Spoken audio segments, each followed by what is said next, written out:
En este vídeo vamos a ver las definiciones de observabilidad y sus consecuencias para su cálculo en sistemas lineales. Primeramente, las definiciones de observabilidad de puntos concretos del espacio de estado en un sistema determinado.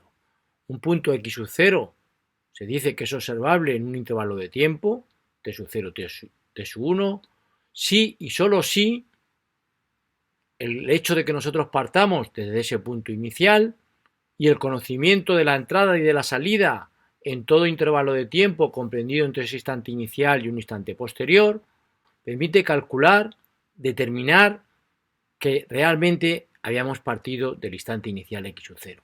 Es decir, que ningún otro punto del espacio de estado puede dar lugar a la misma combinación de entradas y salidas en este intervalo de tiempo.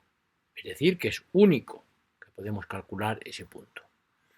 Ahora vamos a quitar el adjetivo de en un intervalo de tiempo y vamos a definir simplemente que un estado, un punto del espacio de estado, es observable en un sistema.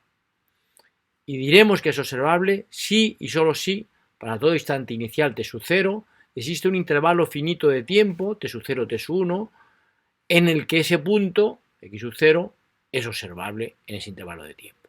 Es decir, dicho de otra forma, teniendo en cuenta la definición anterior, un punto x sub 0 será observable si y solo si, para todo t sub 0, existe un intervalo de tiempo de tal forma que el conocimiento de la entrada y de la salida en ese intervalo de tiempo permite determinar de forma inequívoca que habíamos partido de ese punto inicial x sub 0.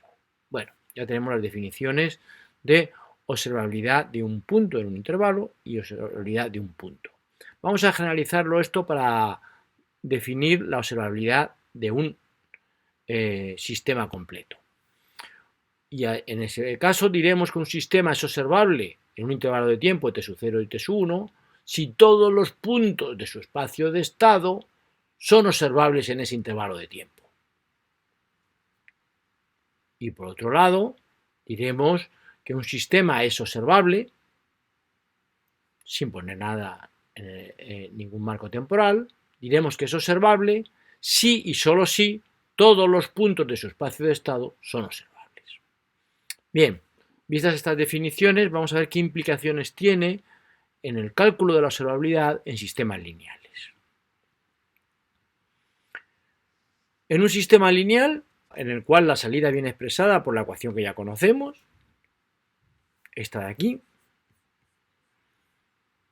nuestro objetivo, como hemos dicho, es conocer cuál es el estado inicial del cual se partió, cuando conocemos la I de t en un determinado intervalo de tiempo y cuando conocemos la U de t en un intervalo de tiempo. ¿Cómo calculamos la salida a partir del instante inicial en el que se partió y a partir de el valor de la entrada en este intervalo de tiempo? Pues bueno, ya hemos resuelto en capítulos anteriores el cálculo de la salida, el cálculo, la resolución de un sistema lineal, un sistema de estado lineal, y ya lo conocemos, sustituimos simplemente aquí el estado por lo que sabemos que vale, que es el estado vale la matriz de transición por x sub 0 y por otro lado vale la integral de la matriz de transición por la b por la u de tau. Evidentemente la matriz c de t que aquí aparece puede estar dentro o fuera de la integral, puesto que es independiente de la variable de integración tau. Bien, pues sustituyendo en esta ecuación x de t por lo que ya sabemos que vale a partir de dos cosas importantes, como es lineal, a partir de el estado inicial del que se partió y a partir de lo que vale la entrada desde ese estado inicial, desde ese momento inicial, hasta el momento actual en el que estamos calculando la I de t. Bien, pues ahora nos fijamos un poquito en esta expresión y vemos qué es lo conocido y qué es lo que tenemos que despejar. Lo conocido, por supuesto, es la salida del sistema. El sistema la puedo medir y puedo saber cuánto es. Lo conocido, por supuesto, es también la entrada del sistema, ¿no? Que yo la estoy calculando, la estoy metiendo al sistema en todo instante de tiempo tau entre t sub 0 y t.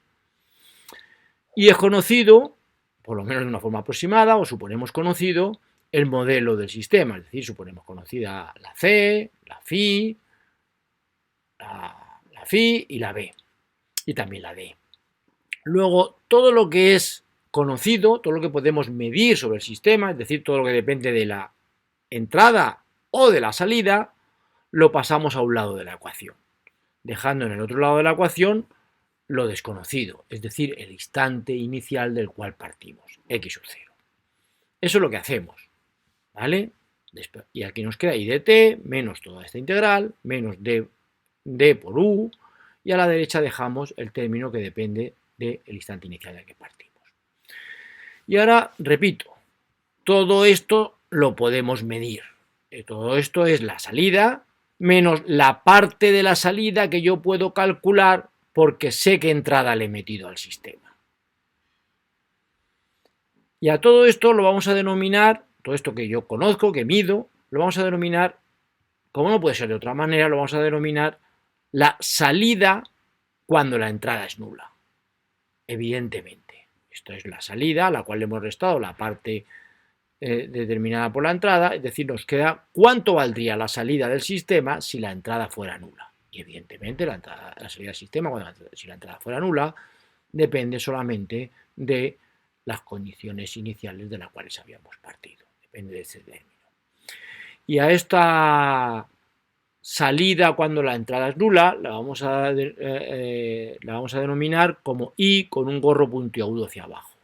De una forma similar a como hicimos con controlabilidad, donde determinábamos al estado del sistema cuando las condiciones iniciales eran nulas, lo denominamos X con gorro puntiagudo hacia arriba, pues aquí lo hacemos de forma análoga, lo denominamos Y con gorro puntiagudo hacia abajo.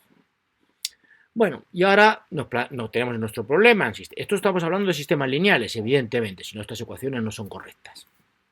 En sistemas lineales, conocido esto, que lo mido, conocida la salida ante entrada nula, yo puedo o quiero despejar cuánto vale x sub 0. ¿Podré despejarlo? Y eso es precisamente lo que vamos a ver en los siguientes teoremas. Antes de ver los teoremas, desde luego si c de t fuera invertible, sería muy fácil, sería una trivialidad. ¿Qué significa que c sub t sea invertible? Significa que las salidas son una combinación lineal de las variables de estado del sistema, con lo cual son las mismas variables de estado expresadas en otra base. Por lo tanto, eso sería una trivialidad. No podríamos decir que tenemos realmente una salida con menos información que el estado, sería simplemente el estado en otra base. Entonces sería muy fácil, porque la x sub 0 simplemente invertiríamos esto de aquí y despejaríamos. Pero nuestro problema va a resultar cuando la c, como es en la mayoría de los casos, es de una dimensión, no es que no sea invertible, es que es de una dimensión no cuadrada, es decir, que tenemos menos salidas que variables de estado.